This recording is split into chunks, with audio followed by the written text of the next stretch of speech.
it's not easy being on the streets. It's not easy living on Skid Row. There's a lot of appointments, there's a lot of stuff you have to go to, and it's, as my boss would say, it's hell to be poor. It sucks to be poor because, you know, when you don't have access to education or the transportation, or you don't have that support structure, you know, life is just really hard. And so, and I think our intern that day, so this was the most teachable thing I've ever learned, is just that this is what our clients go through. And understanding that there are so many hurdles that they have to go. You know, the guy's sleeping on the street, a lot of people think, oh, it's easy, but it's not. There's a lot of things that, even if he wants to get off the street, there's a lot of things he has to do. So, I feel like I'm just rambling now, so I will, do you have any questions or anything like that? Homelessness, Skid Row. Are there a lot of like mental health, or I don't know, ways for people to get help if they do have issues or need to therapy or? Yeah, there is access. You know, and over the years, health access, mainly medical health, has gotten a lot better in Skid Row. But mental health has actually grown in a lot of ways, and there's been a lot of funding over the past years. The Mental Health Services Act, 63. There's been a lot of more funding that's come down to give people help. The hard part with folks with mental illness is people who are mentally ill. Some folks will know something's wrong and they'll be like, okay, I need to talk to somebody. The hardest part is folks who are mentally ill who don't see themselves as being mentally ill, who see themselves as, well, I'm fine, you're the problem. And the folks who get caught up in the psychosis and they kind of stay and they create their own reality of what they think is, it's hard to kind of break that reality to get someone into therapy or get someone onto medication when needed. So I think sometimes the services are there and there is access, but getting the person who is severely disabled to that can be tricky, or linking the two can be hard. Because once you're in the system, it's actually a pretty good system. The mental health system, once you're in and you're kind of being taken care of, it's pretty good, I would say. Both on the DMH level and the county community clinic, or just the community clinic level. But getting people to connect the two is hard. You know, I had this lady who, I've seen her actually since, oh my gosh, we call it the rite of passage. Every intern has to work with her. It's like, it's severely schizophrenic client. And she thinks snakes are after her. And she's like, the snakes are biting me. And she thinks that they're biting him so bad that she's scratching herself to the point of like blood, and it gets really bad. She's got lesions. She's like, the snakes are on me. You don't understand. We're like, no, there's no snakes, you know. But she sees as her vision or her reality is, you know, there are snakes on me.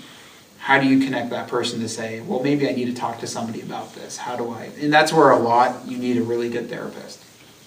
And to kind of connect those two, and to get people to a place of connecting with the mental health center and to getting on medication at times. So there's services there, but just having the people kind of connect is sometimes hard.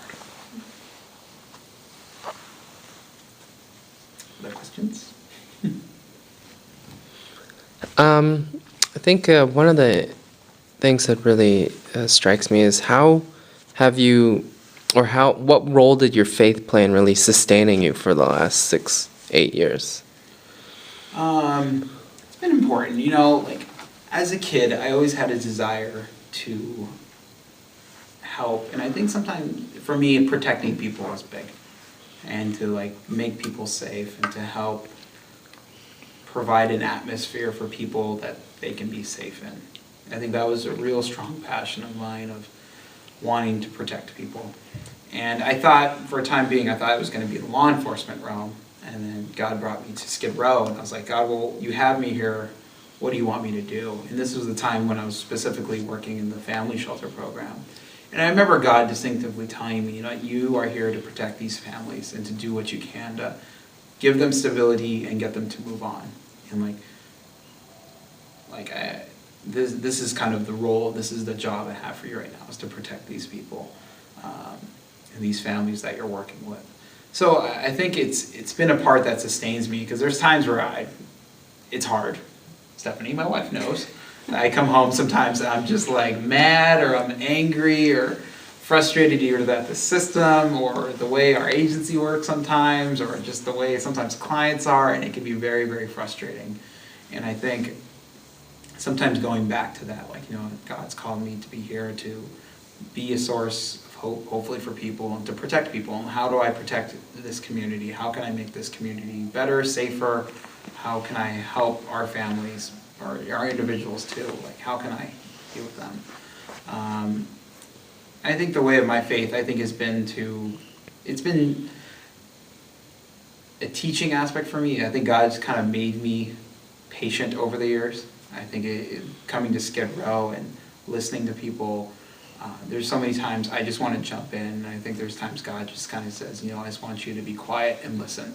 This person doesn't need you to do your social work on them right now. You just need to listen and kind of be with them, and that's what they need, and they need right now. For me, it's also a social justice issue. I feel that God calls us Christians to be kind of like social workers. It's to be agents of change. Our job is not to maintain poverty. Our job is not to maintain the poor and to have them be our experiment, where when I feel bad about myself and I want to do something, I go and do a little something here.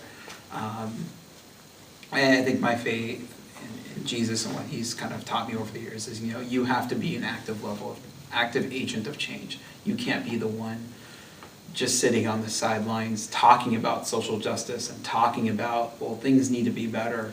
You need to be the person doing it.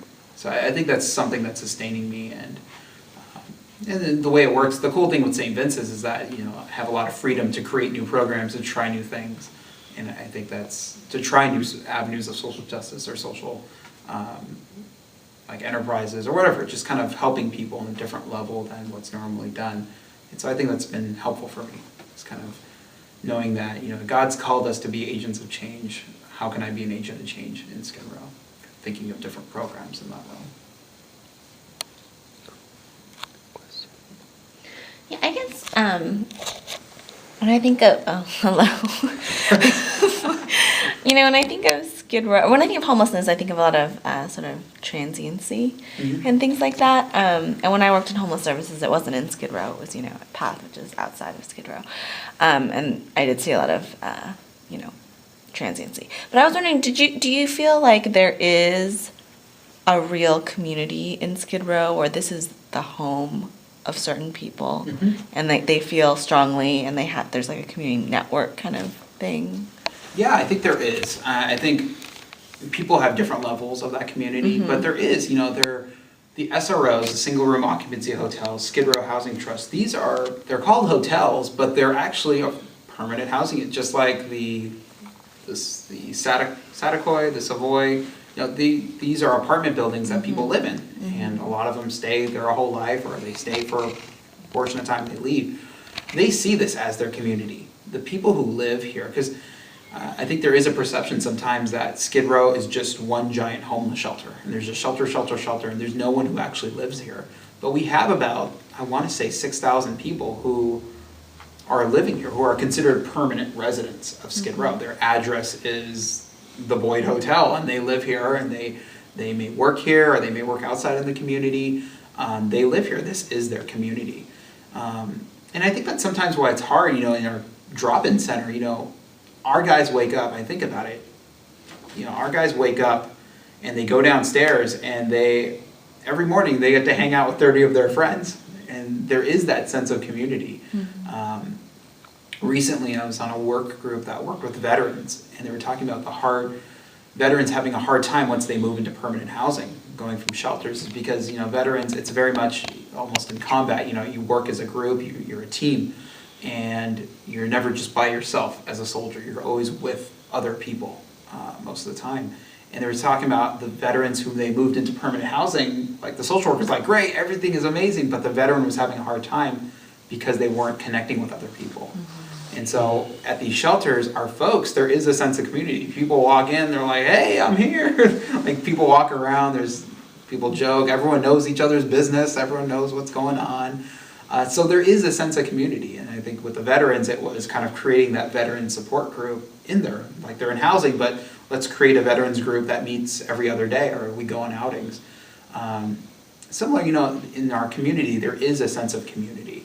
And I think that's often not represented in the media or just other outlets. People think it's just, there is that level of transiency that definitely exists, but there is a core group of people who, not necessarily homeless, but are housed here, and also some folks who have been homeless for many, many years who see this as their community. They may not have an address, but this is what they know. This is, their friends are here. They hang out with people who are here. Sometimes they're good folks, sometimes they're not doing that. Sometimes they're doing good things, sometimes they're doing bad things, but it is a sense of community. And do you feel like the